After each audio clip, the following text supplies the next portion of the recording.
बिस्मिल्लाहिर्रहमानिर्रहीम। बोलते कालम के साथ मैं आमिर रज़ा खान। और जब मुज़ाकरात की बात हो रही है, ईरान अमेरिका जो है वो मुज़ाकरात के लिए तैयार हैं, तो उसमें एक पुप्पो जो हैं वो अभी भी फड्डा डालने को तुली पड़ी है। और वो पुप्पो जो है इसराइल है। जी हाँ, इसराइल जो किसी ज़माने में बगल बच्चा था अमेरिका का, अब वो अमेरिका को डील करता है। और उसने उसके वज़ीर आज़म नेतन्याहू ने कहा है कि हमें इस डील से कुछ लेना देना नहीं है, हम अपने अहदाफ़ को मुकम्मल करेंगे, यानी ईरान पर हमलों को जो है वो जारी रखेंगे। कितनी देर जारी रखेगा ये तो बाद की बात है। इस वक्त तक जब मैं आपसे गुफ्तगू कर रहा हूँ, नेतन्याहू का ये बयान जो है यहूदी अखबारात में बड़ा बढ़ा चढ़ा कर पेश किया जा रहा है। और उसकी बुनियादी वजह भी है, और उसकी बुनियादी वजह यह है कि ईरान ने उसको ऐसा ठोका है, उसके तमाम इंटरसेप्टर्स जो हैं उसको इस तरह से नाकाम बनाया है कि अब उसके पास इस बात के अलावा कोई चारा नहीं अपनी कौम को तसल्ली देने के लिए कि वो ईरान के साथ जंग जारी रखेगा। लेकिन अगर अमेरिका बीच में से निकल गया तो फिर क्या होगा,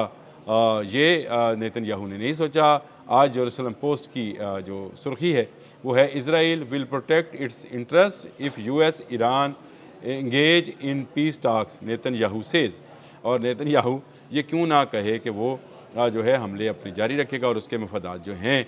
जब ये जंग शुरू हुई थी यानी 28 फरवरी को, तो ये पहला हमला इसराइल ने किया था ईरान के ऊपर, और इस तरह अमेरिका इस जंग में दाखिल हुआ था।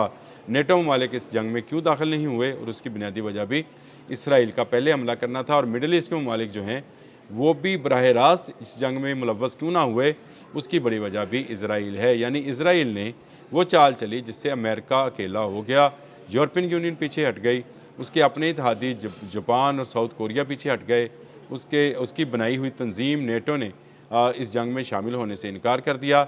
जीसीसी यानी मिडिल ईस्ट के वो तमाम ममालिक जिनके पास अमरीकी फ़ौजी अड्डे हैं, उन्होंने भी बराह रास्त इस जंग में ईरान के मुखालफत लेने से इनकार कर दिया। तो यूँ इसराइल और अमेरिका अमलन अकेले रह गए। बरतानिया ने बहुत बाद में शमूलियत पर आमादगी इजहार की, लेकिन उस वक्त तक नुकसान जो था वो पहुँच चुका था, और रोज़ाना का $2 अरब जो है नुकसान जो है वो अमेरिका बर्दाश्त कर रहा था। 200 खरब जो है अब तक उसके इस जंग में जा चुके हैं, जिसका पेंटागन ने मुतालबा भी किया है। नेतन्याहू और अमेरिका की अलग अलग जो थी वो मफादात थे, वो क्या थे, ये बताने के लिए मैंने आज के इस बोलते कालम का जो उन्वान है ये रखा है। देखें, अमेरिका ये चाहता था कि वेनेज़ुएला के तेल पर कब्ज़ा करने के बाद वो वेनेज़ुएला के तेल को चीन के हाथों जो है जाने से रोके, और उसके बाद ईरान के तेल पर कब्ज़ा करे, यानी आबने हरमुज़ पर कब्ज़ा करे। इस जगह से भी जो तेल जाता है उस पर भी उसका कंट्रोल हो, तो चीन को तेल की 99% जो है वो उसको जाने का जो अमल है वो रुक जाएगा। जब ये रुकेगा तो चीन जो है वो चीखेगा, जिसके बाद उससे कहा जाएगा कि वो रेयर मिनरल अर्थ जो हैं वो अमेरिका को फ़रोख्त करें। अगर आपको टैरिफ वाली वार याद है जो कि डोनाल्ड ट्रंप ने इस साल के शुरू में शुरू की थी, तो चीन को धमकाया था कि उस पर टैरिफ लागू किया जाएगा, और जिस पर चीन ने कहा था कि वो फौरी तौर पर, और वेनेज़ुएला की जंग के फौरी बाद उसने ये कर भी दिखाया कि उसने तमाम रेयर अर्थ मिनरल जो कि चीन में पाए जाते हैं, पाकिस्तान में भी हैं और अफ़गानिस्तान में भी हैं, ईरान में भी हैं, ये रेयर मिनरल अर्थ जो हैं वो अब अमेरिका को फ़रोख्त नहीं किए जा सकते, और अमेरिकन कंपनी से अपने उसने ठेके मनसूख कर दिए थे। ये वो मामला था जिसको लेकर अमेरिका की चीखें निकल गई, क्योंकि इन रेयर अर्थ मिनरल्स के बग़ैर ना हला में जाया जा सकता है, ना अगली बैलिस्टिक टेक्नोलॉजी बनाई जा सकती है, ना मोबाइल फ़ोन चलेंगे, ना इलेक्ट्रिक गाड़ियाँ चलेंगी। ये रेयर अर्थ मिनरल्स इतने कीमती हैं कि दुनिया का निज़ाम रुक सकता है, और चीन इस पर 70% कंट्रोल रखता है। जब ये काम हुआ तो अमेरिका ने सोचा कि फ़िलहाल ये टैरिफ तो हटा लिया जाए ताकि रेयर अर्थ मिनरल्स मिलते रहें, लेकिन तेल पर कब्ज़ा किया जाए, और उसके लिए उसे बहाना चाहिए था।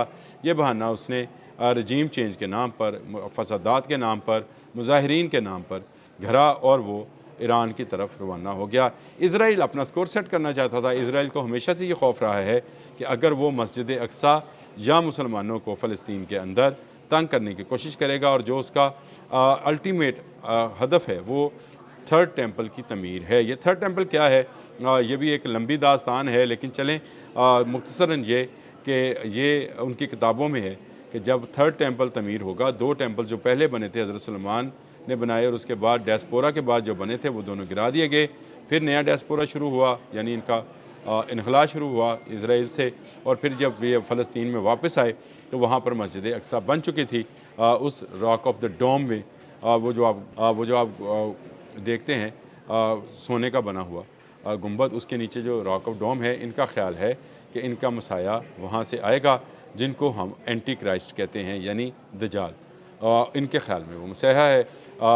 ہمارے اور عیسائیوں میں یہ بات مشترک ہے کہ وہ دجال ہوگا، یعنی اینٹی کرائسٹ ہوگا، اور اس کے مقابلے میں کرائسٹ آئیں گے۔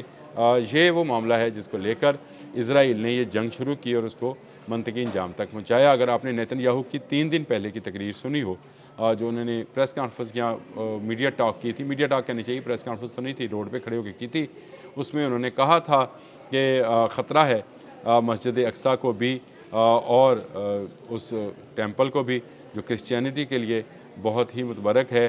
مسجد اقصیٰ مسلمانوں کے لیے متبرک ہے، اور جو ویلنگ وال ہے وہ ہمارے لیے بہت ہی متبرک ہے۔ ان تینوں کو ایران سے خطرہ ہے، یعنی یہ ایک ایسا فالز فلیگ آپریشن کرنا چاہتے تھے جس میں یہ اس گنبد کو گرا کر نیا ٹیمپل جو ہے تعمیر کرنے کا بہانہ تلاش کر سکتے تھے، اس لیے وہ اس جنگ کو کنٹینیو کرنا چاہتے ہیں۔ مجھے اس تفصیل میں جانے کی صرف اس لیے ضرورت پیش آئی کہ بہت سارے لوگ سوال کرتے ہیں کہ اب اسرائیل کا کیا بنے گا۔ دیکھیں، اسرائیل اس جنگ سے اب پیچھے نہیں ہٹے گا۔ اسرائیل نے امریکہ کو ضرور آگے لگایا، لیکن امریکہ کو جب کھلے عام سر عام جس کو کہتے ہیں سزا ملی ایران پر حملہ کرنے کی، اس کے بعد سے وہ پیچھے ہٹنا شروع ہوا۔ اب وہ مذاکرات کے ٹیبل پر آنا چاہتا ہے، لیکن نیتن یاہو جو ہیں وہ اس جنگ کو مزید بھڑکانا چاہتے ہیں، ایک ایسی پھپھو کا کردار ادا کرنا چاہتے ہیں جو خاندان میں لڑائی ختم نہیں ہونے دیتی۔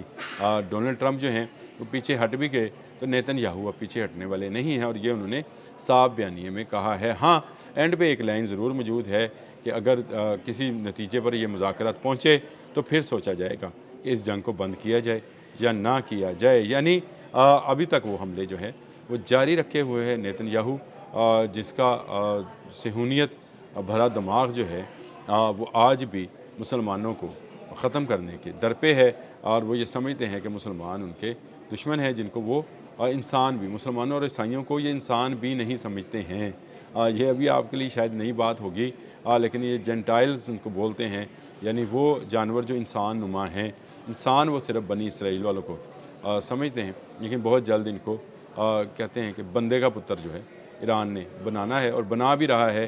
ایران نے ان کی فضاؤں پر اس وقت اپنے میزائل کے ساتھ قبضہ کیا ہوا ہے۔ رات بھی اس نے اپنے جو ہے بیلسٹک میزائلز ہیں اور اپنے جو ہے میزائلز کے ساتھ ان کے بہت سارے شہروں پر حملہ کیا ہے، اور یہ حملہ جو ہے جاری رہے گا اس وقت تک جب تک اسرائیل جو ہے ان مذاکرات کی ٹیبل پر، جس طرح سے امریکہ آیا ہے، نہیں آتا ہے۔ دنیا میں اس وقت ایک افراتفری آئل کو یعنی توانائی کو لے کر ہو رہی ہے، لیکن نیتن یاہو کو اپنی جنگ کی پڑی ہے، اور جنگ کیوں اس نے کنٹینیو رکھنے کا اعلان کیا ہے، یہ وہ سوال ہے جو میں آپ کے لیے چھوڑے جا رہا ہوں کہ یہ اصل جنگ ایران پر قبضے کی نہیں ہے۔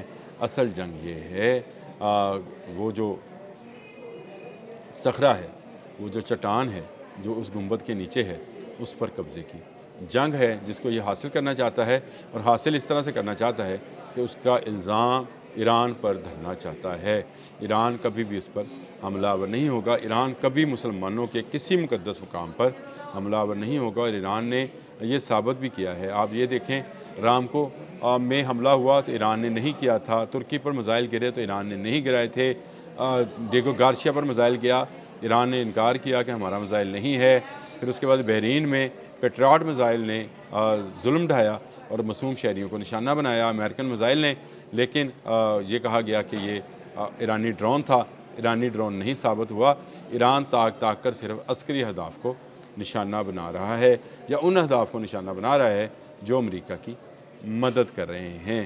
نیتن یاہو کی جو یہ پالیسی ہے، یہ اس کے لیے مزید نقصان دہ ہوگی، کیونکہ مسلمان کبھی بیت المقدس سے پیچھے نہیں ہٹیں گے، اور ایران پر یہ الزام لگانا جو ہے غلط ہے کہ وہ بیت المقدس پر حملہ کرنا چاہتا ہے۔ نیتن یاہو نے جان بوجھ کر یہ پھل جری چھوڑی، اور اب جب مذاکرات کی ٹیبل پر آنا چاہتے ہیں دونوں ملک، تو اب وہ کہتا ہے کہ میں جنگ بند نہیں کروں گا۔ نہ کر میاں، تو جنگ بند نہ کر، ایران میزائل حملے بند نہیں کرے گا۔ اب تک کے لیے اتنا ہی۔ اللہ حافظ۔